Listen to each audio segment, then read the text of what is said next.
Going on, everybody? Mr. Octagon here from Octagon Gaming. We are back with our On the Clock series here about the 2017 NFL Draft. So, I'm going to have to put off like 4 of these episodes a day, so they all are uploaded before the first pick is announced. So, last episode we talked about what the Ravens should do. Next episode we were talking about what the Titans should do.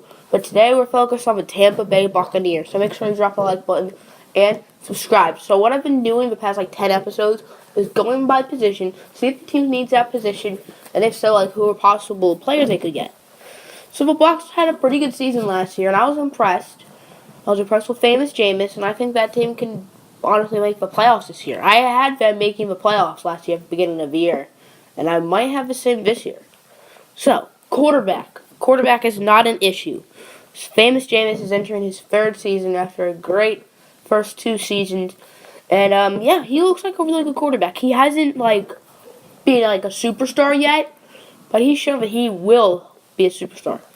Running back. Okay. So, Doug Martin's had a few, really good seasons in his career, where you think he's a top 10 running back. And he's had seasons where you think, should this guy even be starting at running back? He's too inconsistent. Last year, he was not good, and the year before, he looked like a star. His rookie season, he looked like a star. So, will they draft a running back? I don't think running back is their biggest issue, so I don't think they should draft him in the 1st round. However, I do think they should look out for the 3rd or 4th round. If they do draft a running back in the 1st round, who will it be? Leonard Fournette's not falling to 19. Christian McCaffrey, it does not look like he's going to fall to 19. So maybe Dalvin Cook will be the move. That will be a great pickup for them, but as I said, I don't think running backs are their biggest issue. Receiver, I don't really think they need a receiver too much. They obviously have Mike Evans. They signed Deshaun Jackson, so receiver definitely is not their biggest issue. Tight end. I'm looking at their depth chart right now, and their starters Cameron Brate, so they could probably use a tight end. However, I don't think any tight ends will be picked in this range. O.J. Howard is going to be gone, and it might be a little too high for David Njoku. Offensive line, they have a few good young offensive linemen, including Donovan Smith and Ali Marpet, who they got back in 2015. But they could probably use another one.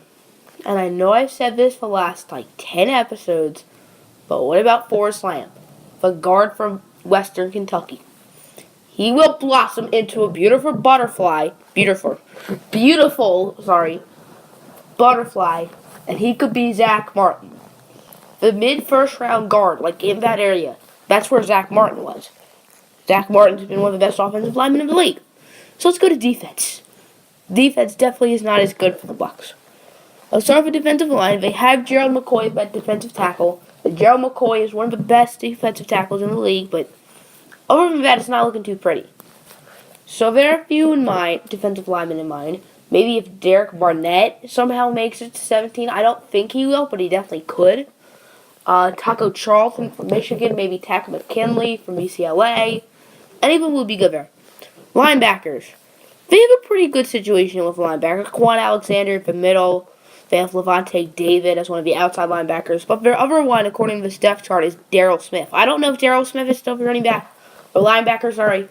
They could probably use another linebacker. But once again, linebacker I don't think is their biggest issue. So if they did, Reuben Foster is not an outside linebacker, and I don't think he'll make it here, but he could slip. Maybe Hassan Reddick, the athletic freak from Temple. Maybe T.J. Watt. It might be a little early for him. Anyone else, really? No, not really.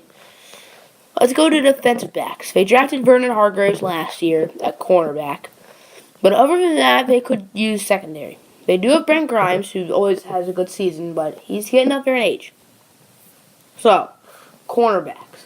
Marshawn Lattimore is going to be gone. What about Marlon Humphrey and Garyon Conley? I think only one of them will be available here, but I do think one of them will be available. I think it'll be Humphrey. I do like Humphrey a little more than Garyon Conley, but I do think Humphrey will be one available. So that'll be a great pick for them. However, they did just draft a cornerback last year, so maybe they should draft something different. Safety. There's no safety going to be going here. Maybe Jabril Peppers, but you don't even know if he's a safety or not.